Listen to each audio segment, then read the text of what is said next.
Hey everybody, Who's Your Jedi here with another review for you.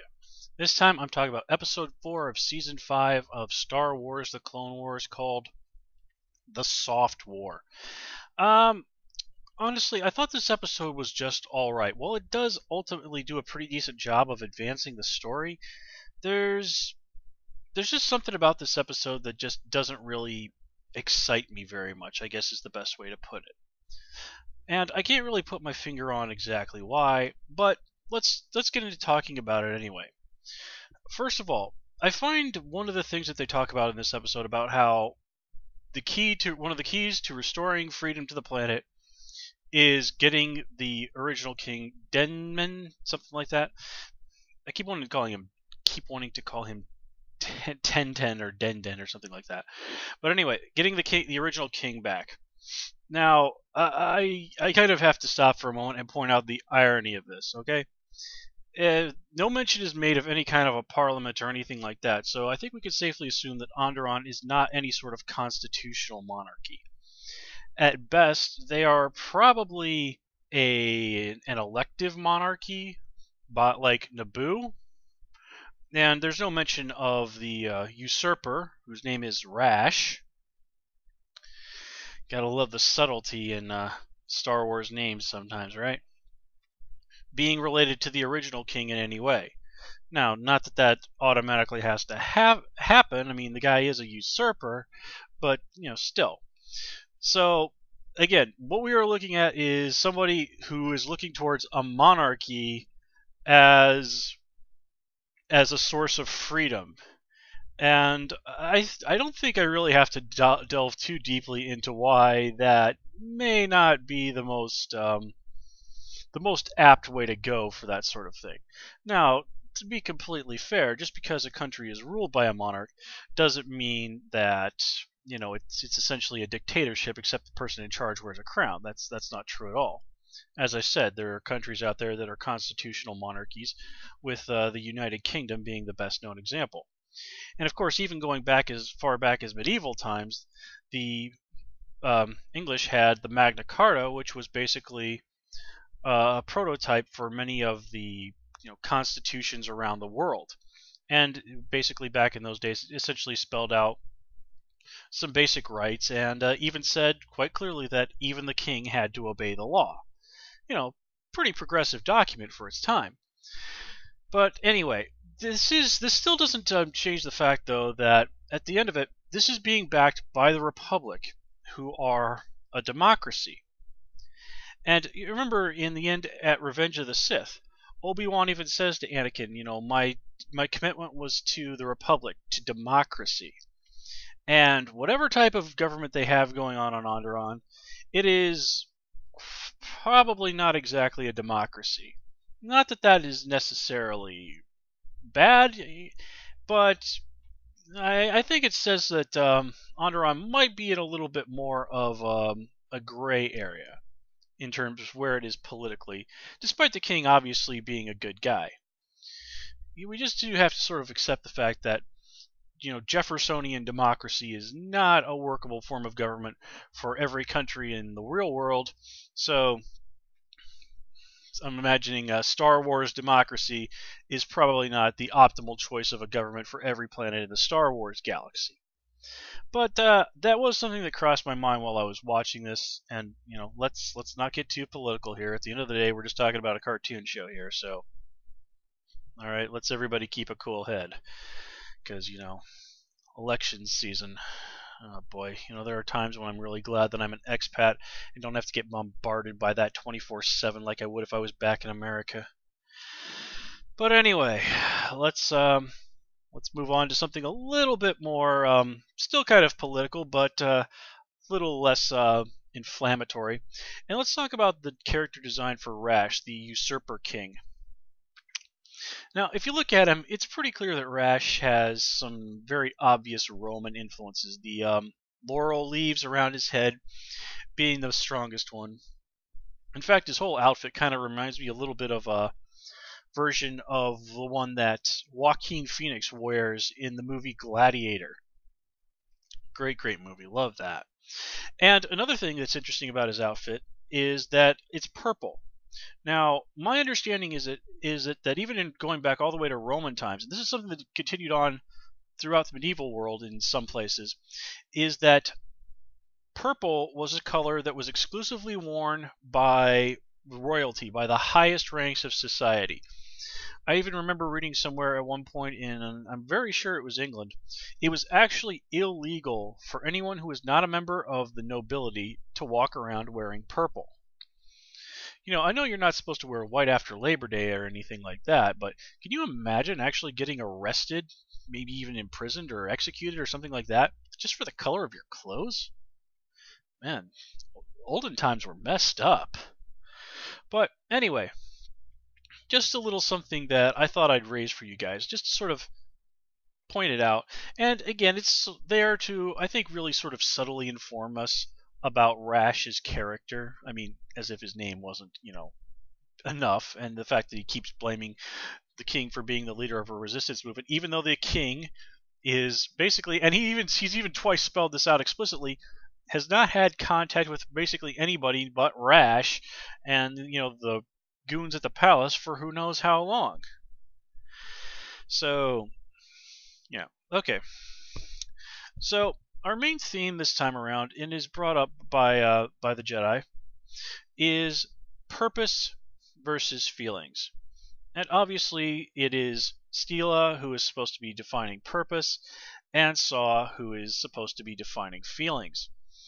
And they clash over this in regards to what they're going to do about rescuing the king. Do they try and break him out of the palace, or do they try and break him out of at the execution? Now, both of these are very risky plans, and honestly, both Saw and Stila raise excellent points. They are both right in the pros and cons of their approach to the situation. And I do like that. I do really like that. If you've seen some of my older reviews, you might remember me occasionally mentioning a fellow by the name of J. Michael Straczynski. And he's probably best known as the creator of Babylon 5, but he's experienced animation writer. He had a run, quite a long one, on the Spider-Man comics. Very talented guy. And I remember I was watching my DVDs of Babylon 5 one time, and he was there doing a commentary on an episode, and he said, and I'm paraphrasing a little bit here, that the best examples of drama are not a clash between a great good and a great evil. It's a clash between two great goods. Well, we're seeing a scaled down version of that right there in the clash between Stila and Saw. Both of them are good guys. They're both have very strong points about their plan, and yet they are in conflict. And while there's nothing wrong with a story just simply being about the good guys versus the bad guys, I've found stories where the good guys are butting heads with each other just as much as they're fighting the bad guys to be infinitely more interesting than just the straight black and white good guys versus bad guys. And if you want to see a prime example of this, look at the way they handled character interactions on Star Trek The Next Generation versus the way they handled character interactions on Star Trek Deep Space Nine. The guys on Next Gen, they occasionally bickered with each other, but for the most part, everybody kind of got along and nobody really had any major beefs with anybody else. Way, way, way not the case on Deep Space Nine. But, okay, I think I've illustrated my point, so we're going to bring this back to Star Wars. Okay, so anyway, amazingly enough, Saw does pull his plan off to at least get to the king, and I was genuinely surprised by that. I'm also surprised at just how shoddy the clankers are. I mean, one reasonably athletic guy could tear the head off of one of these things? Man, Geonosians cannot make stuff for crap. Seriously. But anyway, then he tries to get out by shooting his little Batman grappling gun back over the wall, only it's stopped by a screen. So it basically says, he even says, it's basically, you can come in, but stuff can't go out.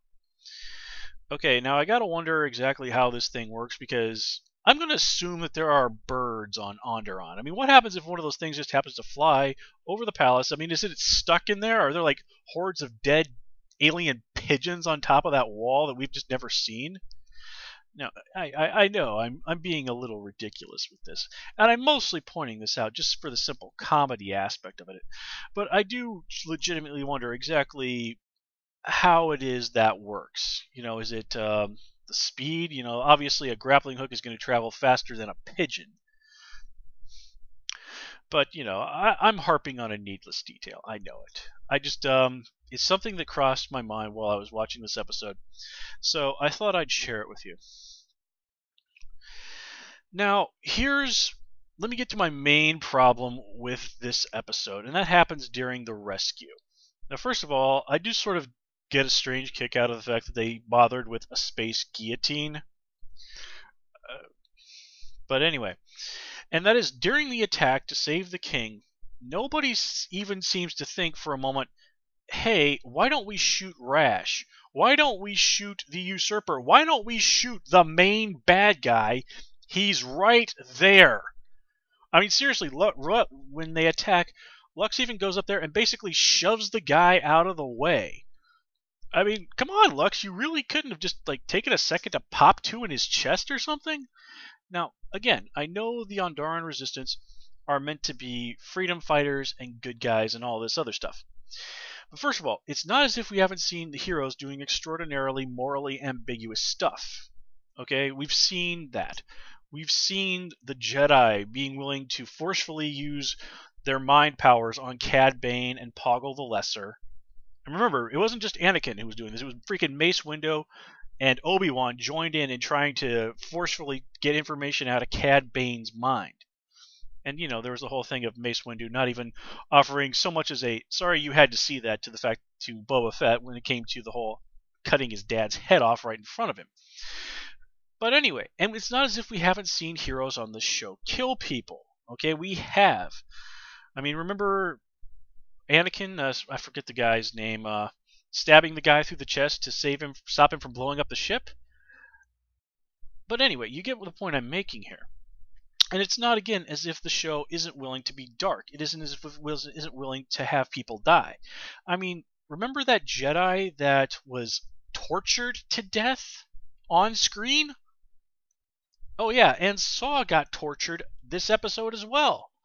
So, again, we know that Clone Wars is willing to go to dark places. We know that heroes are willing to kill, that heroes are willing to do morally ambiguous things. And here's the main bad guy of this story sitting there right in front of them. They've all got weapons, and he's about to murder a man. And nobody thinks, well, why don't we just shoot this guy? Folks, this is one of those situations for which the term plot immunity was basically invented. And you know what? I think that is my main sticking point with this episode. It makes absolutely no sense for the heroes not to kill Rash, other than the fact that if they do that, then the story's over, and they aren't ready for the story to be over yet. No real resistance movement I can think of in history would pass up the chance to kill the head of the people that they consider to be oppressing them when they've got a perfectly clear shot at the guy. It's just not going to happen. Okay. And hey, speaking of which, during that attack on the guys, we saw them throw down the smoke grenade to create confusion. Okay, did you guys run out of EMP grenades or something? Because you could have thrown a few of those in there and had a much, much easier fight, as they would have gotten rid of all the clankers and almost certainly got turned off the space guillotine, so that there's absolutely no way that the king can get killed. Well, maybe. Okay, I guess you can't absolutely guarantee something like that in a volatile situation like that. But still, I mean, come on, Steela, you're a better planner than this. Okay, but let's get down to the other main theme of this episode, and this is basically what we're going to call emotional warfare. It's the whole desire to win the hearts and minds of the people, and this has been brought up by the Jedi, it's brought up by the original king, it's brought up by pretty much everybody. Now, I guess you could sort of make this the case that Steela didn't want to be seen as an assassin, and honestly, I think that's really stretching it, but that is really the only extraordinarily flimsy rationalization I can think of. to why they didn't kill Rash. But as I've said, I can't really, given what I know of history, and I love history, it's one of my best subjects, that any real resistance group would pass that up. But they do, and rightly so, point out that by securing the king and getting his backing, they have won a tremendous emotional victory. The king is someone that the people can rally behind, that they will rally behind. And we see this in this episode where the crowd wades in and starts shoving the robots that are armed to the teeth with guns and have no compunction about killing people. Give the crowds on Onderon points for bravery, if not intelligence. But anyway, so I do like that. It is something that does ring true. They do even mention that if they just killed the king, that the king would be a martyr. So I do like this, that they are handling this theme of emotional warfare, of winning the hearts and minds of the people realistically. In an episode full of some pretty serious unrealistic BS, that was well done. And now let me come to my final problem with this episode. And it's at the very end where the bad guys say, well, we know the Jedi are involved for sure now. Like, wait a minute. Like 2 episodes ago, you had your army attack the rebel camp that had 3 freaking Jedi in it. I mean, did not one of those things have like a camera or something on it transmitting back to you guys to let you know what was going on? And even so, did another droid say like, Roger, Roger, there are Jedi here. Oh God, we're all gonna... Or if you sent some people out there, presumably to recover the wreckage or whatever, aren't there going to be the telltale signs of, this robot was oddly enough sliced cleanly in half by something? I mean, just the idea that these guys have not realized there's Jedi running around their planet backing all of this after everything that's happened, that they need confirmation at this point, it's just absurd. It really is just absurd.